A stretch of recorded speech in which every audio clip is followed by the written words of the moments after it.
Perkenalkan, nama saya Najwa Rizky dengan NIM 2377876. Di sini saya akan mempresentasikan business plan matkul Tourism Finance. Untuk business plan itu sendiri, saya memilih usaha kimbap. Jadi kimbap adalah makanan tradisional Korea yang terdiri dari nasi yang dicampur dengan sayuran dan daging, kemudian dibungkus dengan rumput laut kering. Saat ini makanan Korea semakin populer di seluruh dunia, termasuk di Indonesia. Oleh karena itu, saya bermaksud untuk membuka usaha makanan internasional yang khusus menjual kimbap. Untuk visi misinya, yang pertama adalah menjadikan king kimbap menjadi makanan favorit kalangan masyarakat, dan yang kedua menyediakan variasi menu yang inovatif dan menarik, dan yang ketiga adalah mencapai pertumbuhan bisnis usaha yang berkelanjutan. Yang keempat, menyajikan kimbap yang berkualitas dengan menggunakan bahan-bahan yang fresh, dan yang terakhir sebagai alternatif cemilan. Untuk keunggulan usaha itu sendiri, yang pertama, king kimbap merupakan makanan bernutrisi dan bergizi. Yang kedua, king kimbap dibuat tanpa bahan pengawet. Dan yang terakhir, king kimbap memiliki cita rasa yang khas dan juga banyak varian sehingga tidak membosankan. Untuk target pemasarannya ada 3, yaitu yang pertama adalah anak muda, yang kedua adalah pecinta makanan Korea, dan yang terakhir ada pekerja kantor. Untuk strategi pemasarannya bisa menggunakan branding yang menarik dan juga program loyalty dan diskon, dan kolaborasi dengan influencer, dan yang terakhir bisa dengan memanfaatkan media sosial. Nah, untuk break even point itu sendiri, apa itu BEP? BEP adalah suatu cara untuk mengetahui volume perjalanan minimum agar suatu usaha tidak menderita rugi, tetapi juga belum memperoleh laba, dengan kata lain sama dengan 0. Untuk rumus break even point itu sendiri ada 5. Yang pertama ada biaya tetap atau fixed cost, yang kedua ada total pendapatan, yang ketiga ada penjualan, yang keempat ada biaya variabel, dan yang terakhir ada harga atau penjualan.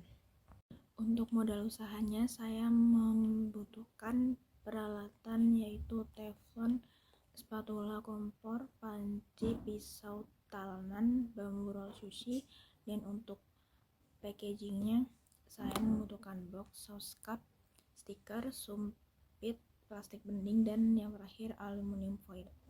Dan total fixed cost-nya itu di 620.000, dan untuk modalnya 3 juta.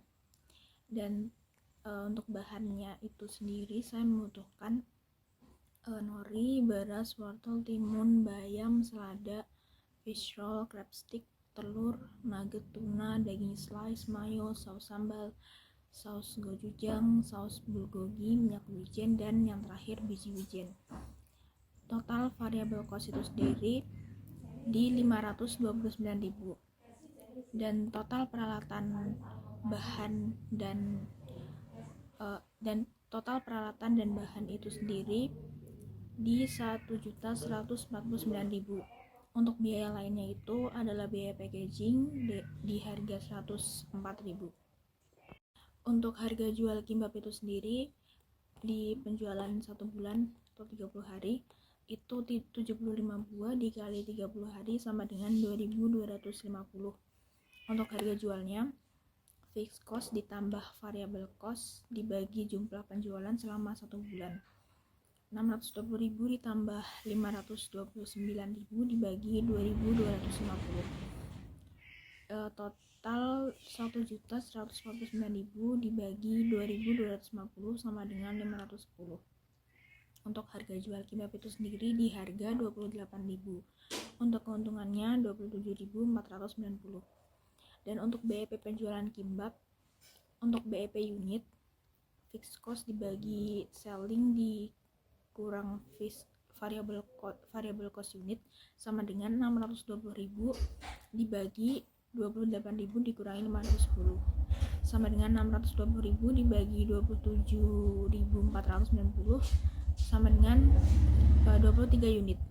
Untuk BEP rupiahnya, fixed cost dibagi 1 dikurang variable cost unit dibagi selling sama dengan 620.000 dibagi 1 dikurang 235 dibagi 28.000 sama dengan 620.000 dibagi 1 dikurang 0,0083.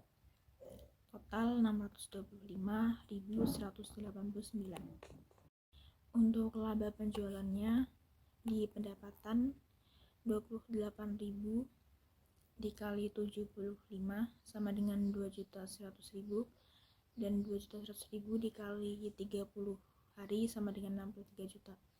Untuk laba biaya variabel per bulan yaitu 529.000 dikali 30 hari sama dengan 15.870.000. Untuk laba kotornya yang akan dicapai dalam pendapatan per bulan dikurangi laba variabel per bulan, yaitu 63 juta dikurangi 620.000 ditambah 529.000 dikali 30 hari sama dengan 28.530.000.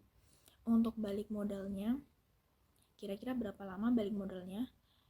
Jadi modal sama dengan fixed cost plus variable cost keseluruhan. Jadi 620.000 ditambah 529.000 dikali 75 sama dengan 620.000 ditambah 39.675.000 sama dengan 40.295.000. Untuk payback periodenya sama dengan modal awal dibagi laba bersih. Jadi 40.295.000 dibagi 28.530.000 sama dengan 1,41 kali 12 bulan. Sama dengan balik modal dalam kurun waktu kurang lebih 1 tahun 5 bulan.